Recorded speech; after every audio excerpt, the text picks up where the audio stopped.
The power of music has been recognized throughout history.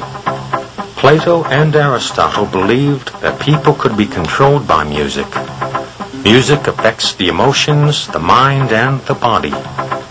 Sound causes changes in body chemistry, blood pressure, breathing, and digestion. Fast music will speed up the nervous system, while slow music will slow it down.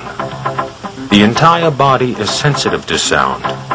Low tones will vibrate in the lower parts of the body, and high tones will vibrate in the higher portions and on into the head. Even sounds that cannot be heard affect you. Low-frequency infrasonic sounds affect the internal organs and can cause headaches, nausea, dizziness, and fatigue. Much of today's popular rock music is built around a heavy bass pattern louder than the melody. These loud, low-frequency vibrations and the driving beat of most rock music affect the pituitary gland. The pituitary gland produces hormones that control male and female sexual responses. These low-frequency vibrations vibrate in the lower parts of the body so that the music feels good. Though the message of some rock music is thoughtful and positive, the message of many rock videos and the music, particularly heavy metal, is a negative mental program that glorifies violence and deviant behavior. A visit to your local record store to check the lyrics on the back of the albums will reveal recurring themes preoccupied with violence, rape, sadomasochism, suicide, illicit sex, drug and alcohol abuse, fascination with the occult, and in some instances, race antagonism.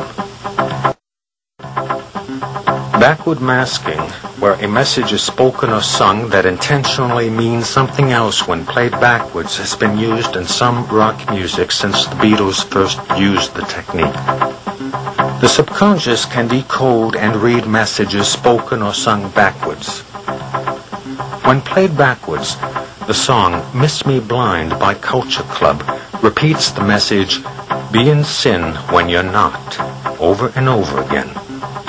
First, listen to the music cut played forwards. I know you miss me. I know you miss me. I know you miss me, love. I know you miss me. I know you miss me. I know you miss me, love. Played backwards, the message is, "Be in sin when you're not."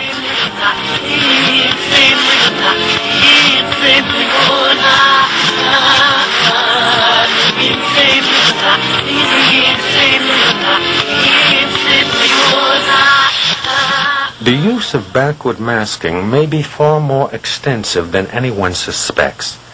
There are literally hundreds of examples and a disturbing proliferation of satanic messages.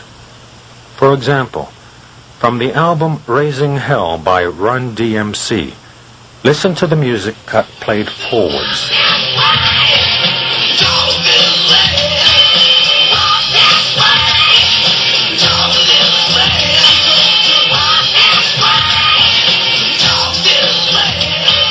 Played backwards, the message is, "Hail Satan."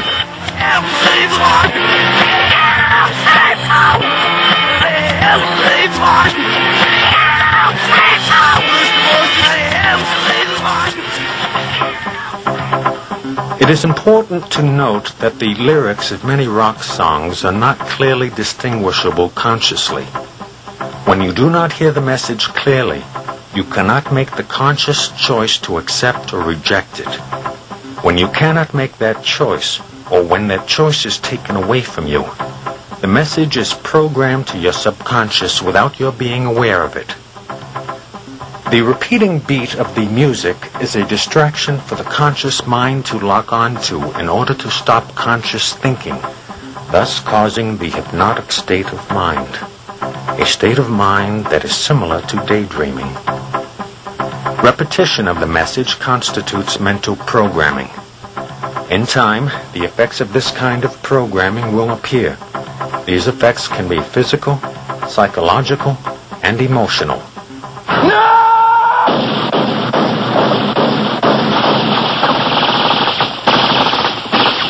Numerous motion pictures have precipitated violence over the years. The Warriors, one of a number of movies about street gangs, was followed by a rash of violence in cities across the nation.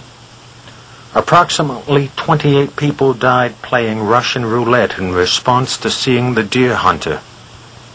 The press reported that John Hinckley Jr. told his attorneys that the idea to assassinate President Reagan came to him after seeing the movie Taxi Driver.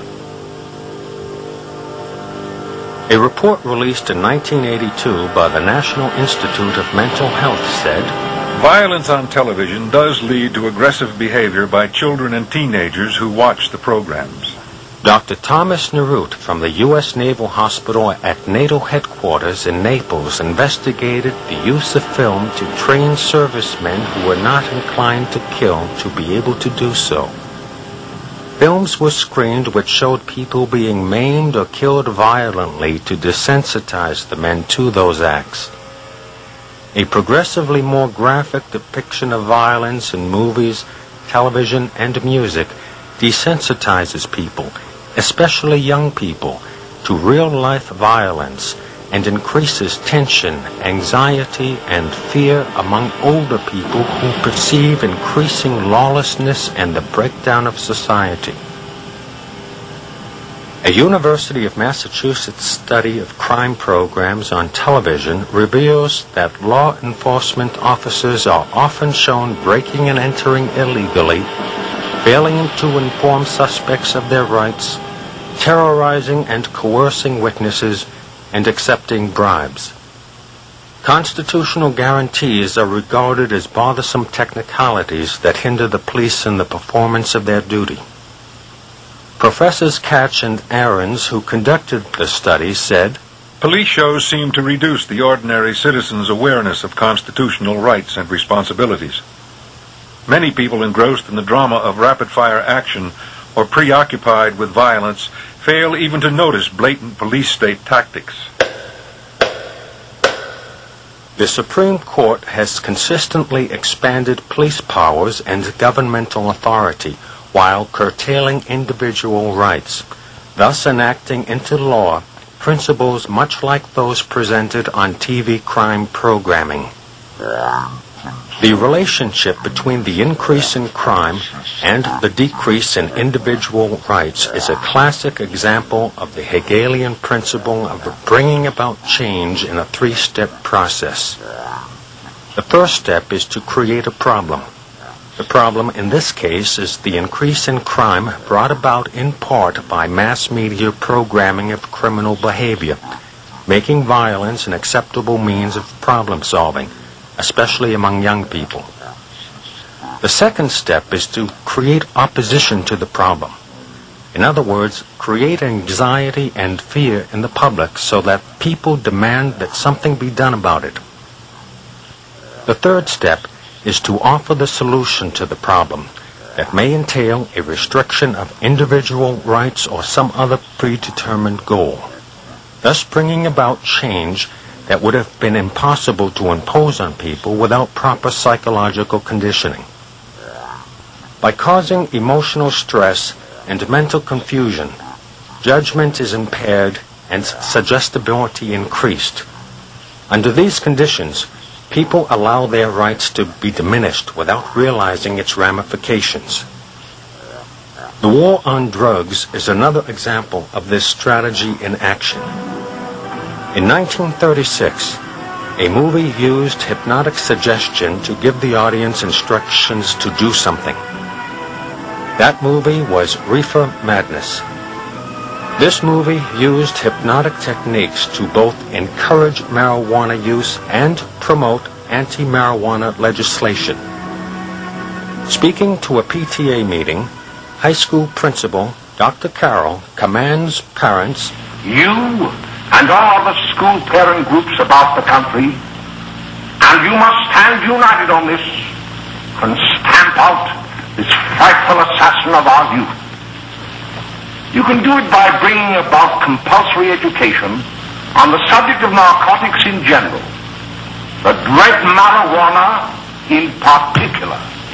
That is the purpose of this meeting, ladies and gentlemen, to lay the foundation for a nationwide campaign by you to demand by law such compulsory education. This is the end of side 1. Turn over the tape for the continuation of Mind Control in America.